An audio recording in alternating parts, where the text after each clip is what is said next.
اور لکھ دیا ہم نے اس کے لیے فی الالواح تختیوں میں من کل شیء ہر چیز کی موعظۃ نصیحت بھی و تفصیلا اور تفصیل بھی لکل شیء ہر چیز کی. اب کیا ہے موسیٰ علیہ السلام طور پہ گئے, وہاں پہ وہ واقعہ ہوا جس میں موسیٰ علیہ السلام نے کیا فرمایا تھا, اللہ میں تجھے دیکھنا چاہتا ہوں, اور اس کے بعد موسیٰ علیہ السلام کے ساتھ کیا ہوا وہ ہم پہلے پڑھ چکے ہیں. اور پھر اللہ تعالیٰ نے فرمایا نہیں کوئی بات نہیں ہے, اللہ تعالیٰ آپ سے ناراض نہیں ہے, اب آپ ایسا کریں یہ تختیاں آپ کو دی ہیں, اس کے اندر ہر چیز کی جو نصیحت اور تفصیل ہے.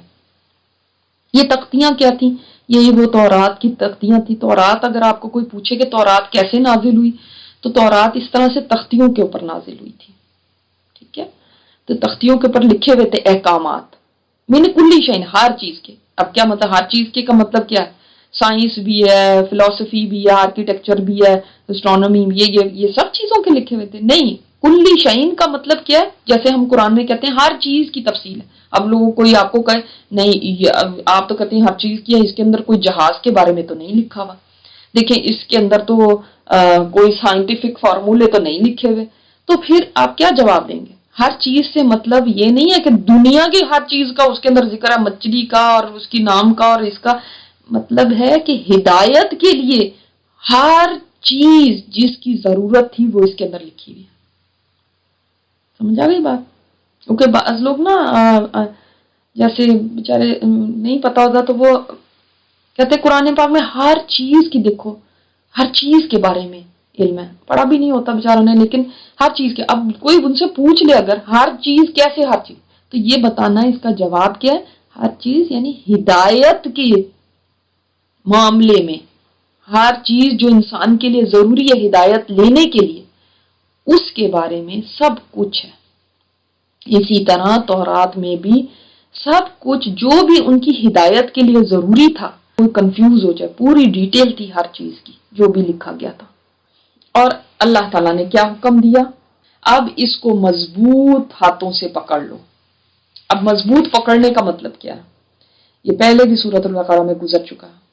ایک فزیکلی بھی مضبوط پکڑنا ہے, وہ بھی مطلب اچھی طریقے سے اس کو پکڑو, اللہ کا کلام ہے.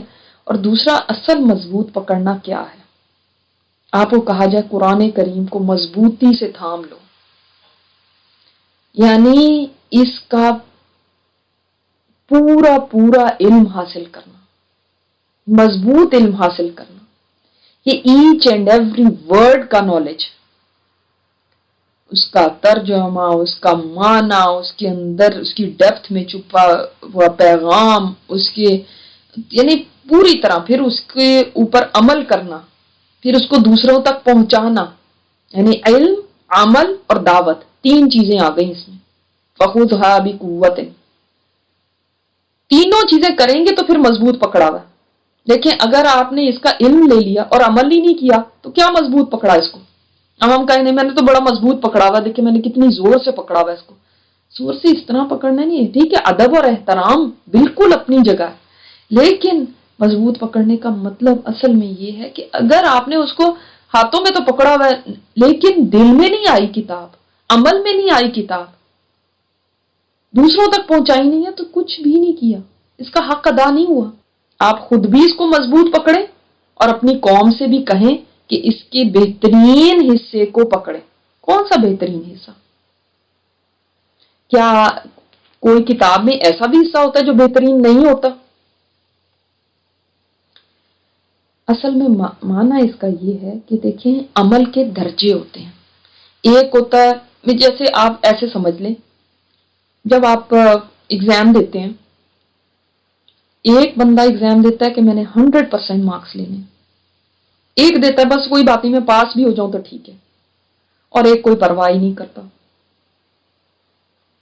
کوئی 100% کے لیے ایفرٹ کر رہا ہے, کوئی 70% کے لیے, کوئی بس پاسنگ کے لیے. تینوں کے عمل میں فرق ہوگا نا, تینوں کے محنت کرنے میں اور امتحان دینے میں فرق ہوگا.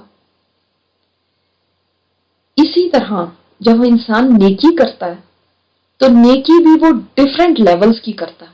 مثلا ہم سب نماز پڑھتے ہیں لیکن کوئی نماز پڑھتا ہے 100% مارکس والی, کوئی بس 70% کی، اور کوئی کہتا بس ٹھیک ہے پڑھ تو لی ہے نا، پاس ہی ہو جاؤں تو بس ٹھیک ہے مجھے اتنا ہی کافی ہے۔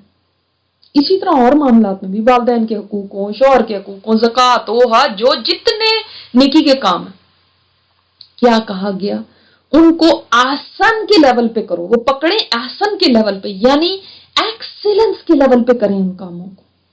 اس کتاب کو یہ نہ سوچتے رہیں کہ اس میں سے اب مجھے کس طرح سے رخصتیں مل جائیں، اچھا روزہ بڑا لمبا ہے تو اب ہم اس کے لیے کیا سعودی عرب کے مطابق کھول لیں روزہ، اب ہم ایسے کر لیں، یا ہماری تو یہ مجبوری ہے، ہم اس طرح کی کسی طرح ہم بچ جائیں، بس ہمیں کچھ کرنا نہ پڑے، ایک وہ بھی لیول ہوتا ہے نا۔ اور ان قریب میں دکھاؤں گا تم کو فاسقوں کا گھر۔ فاسقوں کا گھر کون سا؟ اے مالکہ کی قوم، بریکٹ میں لکھ لیں اس کے نیچے، یعنی آگے تم جب سفر میں جاؤ گے تو تمہیں آگے فلسطین پہنچ کے عنقریب ان لوگوں کے ساتھ مقابلہ کرنا پڑے گا، ایک بہت بڑا ٹاسک ہے جو تمہارے آگے آ رہا ہے، لیکن اس سے پہلے کیا ضرورت ہے کہ پہلے تم کتاب کے ساتھ تعلق مضبوط کرو۔ بڑے ٹاسک میں تم کب کامیاب ہوگے؟ جب پہلے اپنی کیریکٹر بلڈنگ کرو۔ کتنی زبردست ہمارے لیے اس کے اندر سبق ہے کہ جب انسان بڑے کام کے لیے، بڑے بڑے کام کرنے کا سب لوگوں کو بڑا شوق ہوتا ہے کہ جو بڑی کوئی چیز ہو تو اس سے ہم بڑے متاثر ہو جاتے ہیں، اگر بڑے کام اللہ تعالیٰ انہی سے لیتا ہے اور انہی سے کرواتا ہے، اور وہی لوگ کر پاتے ہیں جو پہلے چھوٹے چھوٹے کاموں میں پاس ہوتے ہیں۔ سمجھ آئی؟ چھوٹے چھوٹے ٹاسک پہلے کریں، ان کے میں اپنے آپ کو بیسٹ کریں، پھر اس کے بعد اللہ تعالیٰ آپ سے بڑے کام بھی لے گا۔ جو اپنی کیریکٹر بلڈنگ نہیں کر سکتے، اپنے آپ کا تعلق قرآن سے مضبوط یا اللہ کے کلام سے مضبوط نہیں کر سکتے، وہ بڑے کام بھی کیسے آگے کریں گے؟ ان قریب میں پھیر دوں گا اپنی نشانیوں سے ان لوگوں کو جو تکبر کرتے ہیں زمین میں نا حق۔ اب دیکھیں موسیٰ علیہ السلام کو کتاب دی گئی، 7 انسٹرکشنز بھی دی جا رہی ہیں، اللہ تعالیٰ نے فرما دیا کہ وہ لوگ چاہے آج کے ہوں، چاہے موسیٰ علیہ السلام کے دور کے ہوں، چاہے تورات کے ماننے والے ہوں یا قرآن کے ماننے والے ہوں، لیکن کچھ لوگ ایسے ہیں جن کو قرآن کی آیات دیکھیں 2 طرح کی ہوتی ہیں، ایک تو جو اللہ کا کلام ہے اس کی آیات، چاہے وہ قرآن کی آیات ہوں، تورات کی آیات ہوں، وہ تو آیات آپ کہتے ہیں نا ان کو آیات، اور دوسری آیات کون سی ہوتی؟ یہ بھی آیات ہیں جو کائنات میں پھیلی ہوئی ہیں، یہ بھی اللہ کی نشانی ہے، ان کو دیکھ کے اللہ یاد آتا ہے نا، آسمان کو دیکھتے ہیں اللہ یاد آتا ہے، پتے شجر حجر، ان کو دیکھ کے اللہ یاد آئے گا، تو یہ بھی اللہ کی نشانی ہے۔ لیکن کچھ لوگوں کو نہ تو اللہ کی کتاب کی آیتیں نظر آتی ہیں، نہ کائنات میں بکھری ہوئی نشانیاں اللہ کو یاد کراتی ہیں۔ وجہ کیا ہوتی ہے؟ وجہ ہوتی ہے الذین یتکبرون فی الارض بغیر الحق، جن کو حق نہیں ہے تکبر کرنے کا، وہ زمین کے پر تکبر کرتے پھرتے ہیں۔ ان کو اللہ تعالیٰ کیا فرماتے ہیں؟ وہ سوچتے ہیں کہ شاید وہ خود ہی اللہ کی آیات کو چھوڑ کے بھاگ رہے ہیں، جا رہے ہیں، نہیں، اللہ تعالیٰ فرماتے ہیں میں ان کو خود پھیر دوں گا، یعنی اللہ تعالیٰ ہی ان کو ہٹا دیتا ہے، اپنے راستے سے دور کر دیتا ہے۔ تکبر کیا چیز ہوتی ہے؟ اپنے آپ کو دوسروں سے بہتر سمجھنا۔ یہ تکبر جو ہے دوسروں کے اوپر اپنی بڑائی کو ظاہر کرنا ہے، اور یہ صرف اللہ تعالیٰ کو زیب دیتا ہے، کیونکہ ساری فضیلتوں کا مالک اللہ ہے، وہ اس کے مستحق ہے وہ اپنی بڑائی ظاہر کرے، انسان کو زیب نہیں دیتا کسی طرح میں، بڑا بننا اس کو سوٹ ہی نہیں کرتا۔ اور یہاں پہ خاص طور پہ کیا ہے؟ اللہ کی آیات کے مقابلے میں، اس کے احکامات کے مقابلے میں خود کو بڑا سمجھنا، کہ اللہ کے احکامات کے آگے خود اپنی عقل کو رکھ لینا، اپنے آپ کو رکھ دینا۔ جو کبر ہوتا ہے نا، وہ انسان سے حق کو پہچاننے کی صلاحیت چھین لیتا ہے۔ یاد رکھیں یہ کبر کا سب سے بڑا نقصان ہے۔ کیا نقصان ہوتا ہے کبر کا؟ حق سامنے بھی آ جانا، انسان پہچان نہیں سکتا کہ یہ حق ہے۔ وہ اللہ کی نشانیوں کو، اللہ کی آیات کو ریجیکٹ کرتا جاتا ہے، اس لیے کہ اندر تکبر ہے نا، اپنے آپ کو اتنا بڑا سمجھتا ہے، وہ کسی کو سمجھتا ہی نہیں کہ کوئی اس قابل ہے کہ میری عقل کے سامنے کوئی اور بات آئے، کسی اور کی بات آئے۔ بعض لوگ کہتے ہیں نا ہاں ہاں پڑھا ہوا ہے، بہت قرآن پڑھا ہوا ہے ہم نے۔ اچھا پڑھا ہوا ہے اگر آپ نے، تو پڑھنے کے بعد تو آپ کے اندر عاجزی آنی چاہیے تھی، اتنا تکبر آ گیا کہ ایسے بے پرواہی سے بات کر رہے ہیں۔ آپ صلی اللہ علیہ وسلم نے فرمایا جس شخص کے دل میں رائی کے دانے کے برابر بھی تکبر ہوا نا، وہ جنت میں داخل نہیں ہو سکتا۔ ہاں یہ آپ کر سکتے ہیں، آپ کو اچھا لگتا ہے آپ اچھے کپڑے پہنے، جوتے اچھے پہنے، گھر اچھا رکھیں، کوئی یہ تکبر نہیں ہے۔ تکبر کیا ہے؟ لوگوں کو حقیر سمجھنا اور حق بات کا انکار کرنا، یہ تکبر ہے۔ دو چیزیں ہوتی ہیں اس میں۔ آپ صلی اللہ علیہ وسلم نے فرمایا روئے زمین پر کوئی ایسا شخص نہیں ہے کہ جو اس حال میں مرے کہ اس کے دل میں رائی کے دانے کے برابر بھی تکبر ہو، مگر اللہ اس کو دوزخ میں داخل کر کے رہے گا۔ جب عبداللہ بن قیس انصاری نے حدیث سنی تو رونے لگے۔ آپ صلی اللہ علیہ وسلم نے فرمایا عبداللہ بن قیس تم کیوں رو رہے؟ انہوں نے فرمایا آپ کی اس بات کی وجہ سے، آپ نے فرمایا تمہیں مبارک ہو تم جنت میں ہو گئے۔ پھر ان کو شہادت ملی تھی۔ تو یعنی تکبر والا انسان